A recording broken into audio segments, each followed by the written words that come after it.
Hello guys, அஸ்ஸலாமு அலைக்கும். வாங்க எங்கள் துபாய் லைஃப் சேனலுக்கு. நான் இப்போ நெய் சோறு செய்ய போகிறேன்.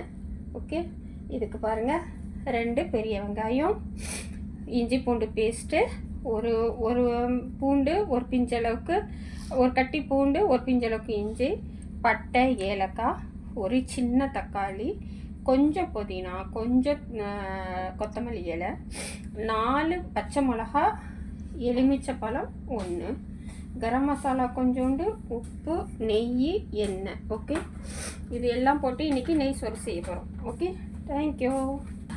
இந்த கப்பால் 1.5 கப் அரிசி எடுத்திருக்கேன்.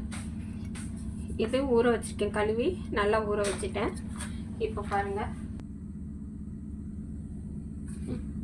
ஒரு சட்டி வச்சாச்சு. இங்கே பாருங்கள், இந்த ஸ்பூனால் 3 ஸ்பூன் எண்ணெயை ஊற்றிருக்கேன். இப்போ இந்த ஸ்பூனாலேயே 1 ஸ்பூன் ஃபுல்லாக அளவுக்கு நெய், சரிங்களா? இது நல்லா இதாகட்டும்.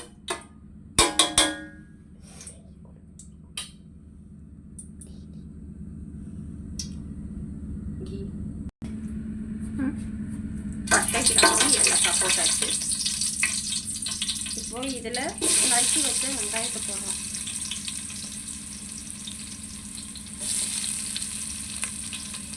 இது ரொம்ப செவக்க வேணாம், சும்மா லைட்டாக இதானாலே போதும் உங்களுக்கு, சரிங்களா?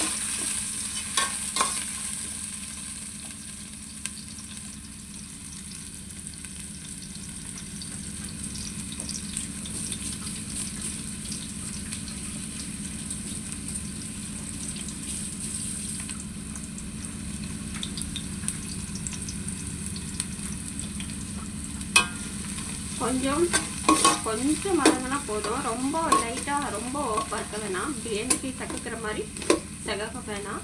கொஞ்சம் இதானா போதும், கொஞ்சம் வதக்கினா போதும். இது வதங்குறதுக்காக கொஞ்சோண்டு நாங்கள் உப்பு போட்டுக்கிறோம், சரிங்க?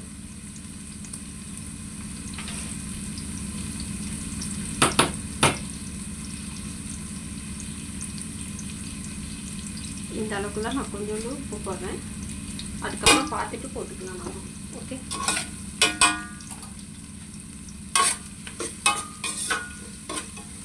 இது கொஞ்ச நேரம் வதங்கட்டும்.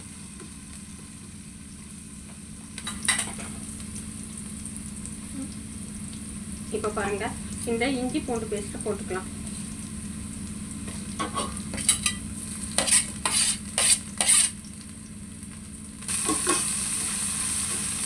இஞ்சி பூண்டு பேஸ்ட்டு போட்டுக்கோம். இது இஞ்சி பூண்டு பேஸ்ட்டு நல்லா வதங்கணும் கொஞ்சம், சரிங்களா? அந்த வாசனை போகணும், அது வரைக்கும் கொஞ்சம் வதங்கணும். ஓகே,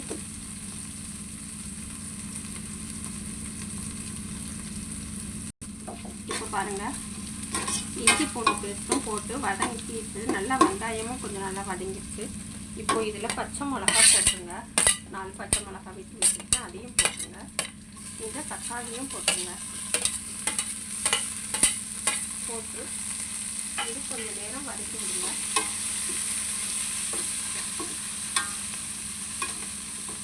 நம்ம ஏன்னா இப்போ வெங்காயத்துலேயே கொஞ்சம் உப்பு போட்டுக்கோம்.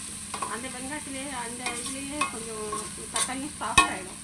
அதனால் கொஞ்சம் வதங்கட்டும். இந்த தக்காளி கொஞ்சம் நேரம் ஒரு 2 நிமிஷம் இந்த தக்காளி வதங்கட்டும். ஓகேங்களா?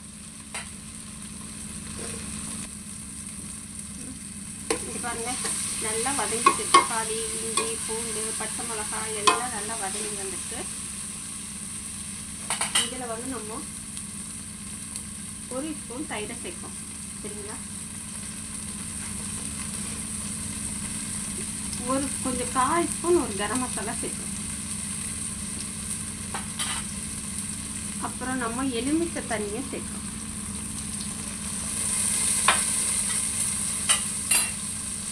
இப்போ நம்ம இது கொத்தமல்லி, புதினா போட்டோம், சரிங்களா?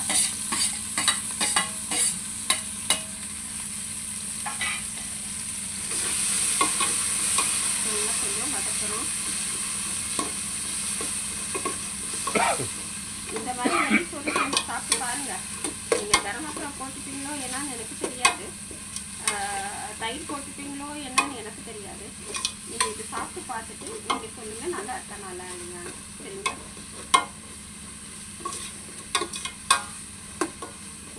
அளவுக்கு தான் ஆனது.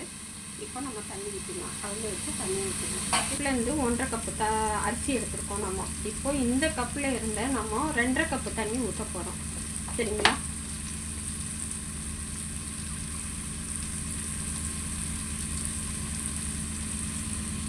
ஒரு கப்பு,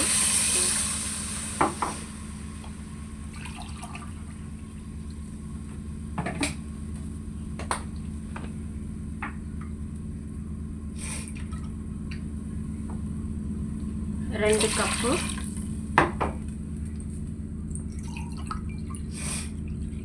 2.5 கப்பு, 2.5 கப்பு தண்ணியை ஊற்றிருக்கோம். இப்போ உப்பு நம்ம செக் பண்ணிக்கலாம்.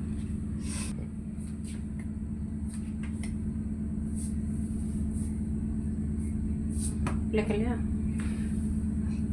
இந்த அளவுக்கு உப்பும் இதில் கலந்துக்கிட்டோம். 1 ஸ்பூன் 1/2 ஸ்பூன் வரைக்கும் நான் உப்பு எடுத்துட்டேன். ஏன்னா நான் இந்த உப்பில் தான் சமைக்கிறேன். அது கொஞ்சம் உப்பு அதிகமாகும்னு சொல்லி நான் அந்த மாதிரி போட்டுருக்கேன். இது நல்லா கொஞ்சம் கொதிக்கட்டும். கொதிச்ச பிற்பாடு உப்பு செக் பண்ணிக்கலாம். இது வந்து கீ ரைஸுங்க.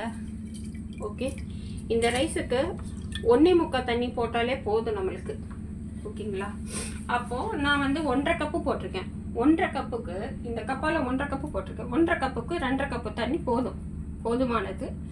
பாருங்கள்,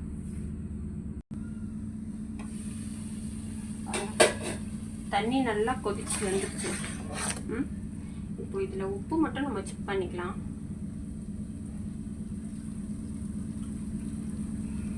எனக்கு உப்பு கரெக்டாக இருக்குது. இப்போ நீங்கள் அரிசி போட்டிங்கன்னா கரெக்டாக இருக்கும் உங்களுக்கு உப்பு. கொஞ்சம் திஞ்சு அதிகமாக இருக்கணும். அப்போ தான் அந்த உப்பு வந்து அரிசியில் ஏறி அந்த அரிசியும் இந்த உப்பும் கரெக்டாக வரும். சரிங்களா? இப்போ நான் இந்த அரிசியை நல்லா வடிகட்டி வச்சுட்டேன். தண்ணி வடிகட்டி வச்சுருக்கேன். இப்போ இதில் நம்ம போட்டுடலாம்.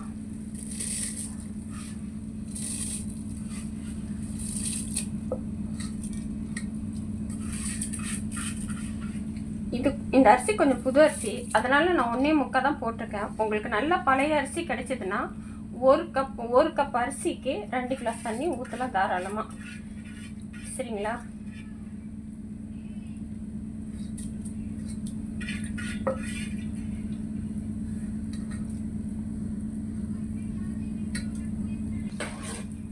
இப்போ நல்லா நம்ம கிளறி விட்டுருவோம். இப்போ மறுபடியும் ஒரு 10 நிமிஷம் கழிச்சு பார்ப்போம். சரிங்களா?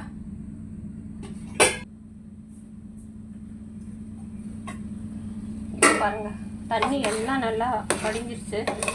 பாருங்க, நான் சொன்ன மாதிரி இது புது அரிசினால கொஞ்சம் இந்த தண்ணியே சரியா இருக்கும், கரெக்டாக இருக்கும். இப்போ நம்ம தம்மு குட்டா கரெக்டாக வந்துடும். சரிங்களா? இப்போ நம்ம தம்மு குட்டலாம். இது வந்து நல்லா சிம்மில் வச்சிடணும். ரொம்ப நல்லா சிம்மில் வச்சிடணும்.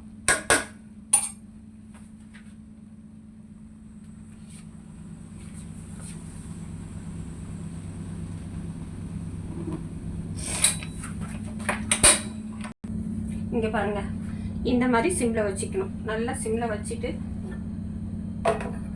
இதை வச்சிருங்க.